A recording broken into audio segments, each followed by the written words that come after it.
Cathie Wood thinks gold is a bubble. So does Forbes, apparently. The mainstream media has a long history of calling gold worthless. I thought it might be interesting to look back at the many, many times the mainstream media has called gold useless and compare their predictions to actual results using simple mathematics. Here goes. Let's start with the New York Times 1979, an article called Belgrade, the Dollar, Gold and Paper Gold. In this article, the New York Times said gold at $400 an ounce, it seemed impossible only a month ago. The gold bubble could burst. The New York Times was wrong by about 1,154%. Their article was written when gold was about $400, and now it's of course almost $5,000. Let's move on to the Financial Times. This is 1997. Their cover was entitled The Death of Gold. The Financial Times was wrong by 1,718%. They practically called the bottom at 273 gold. Check out this Time magazine article from 1980 when gold was about $800. They called gold a classic case of panic.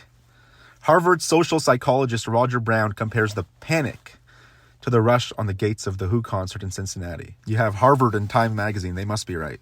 Whoops, Time magazine was wrong by about 1,132%. Back in 1980, gold was about $460. That means listening to Time magazine and Harvard psychologist would have cost you 1,100%, 11 times your money. October 2010, Financial Times. I never enjoy writing about gold.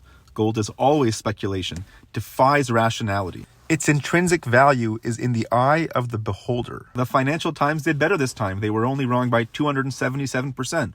What's 277% between friends? Last time they were wrong by over 1,000%. What about Bloomberg and Wells Fargo?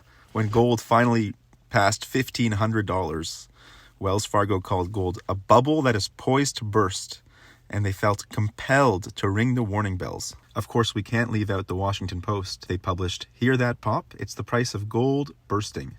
We believe that we have reached the point where we can confidently state that the interest in gold investing has reached the level of a speculative bubble."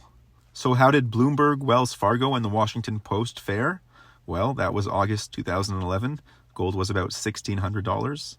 They were wrong by 208%. This is a great one. This was actually the cover of the Wall Street Journal. Gold loses status as haven. They said that inflation was expected to end, and gold at $1,600 was heavily overvalued. They were wrong by 187%. Gold's gone from $1,700 to almost $5,000 in those 3 short years. Here's a more recent one, Bloomberg. Gold is no longer a good hedge against bad times. This is June 2023. Bloomberg would have cost you 154% in less than 3 years. So when you see the mainstream media forecasting the next gold crash because it's at $4,000 to $5,000, just remember what Dr. Copper taught you.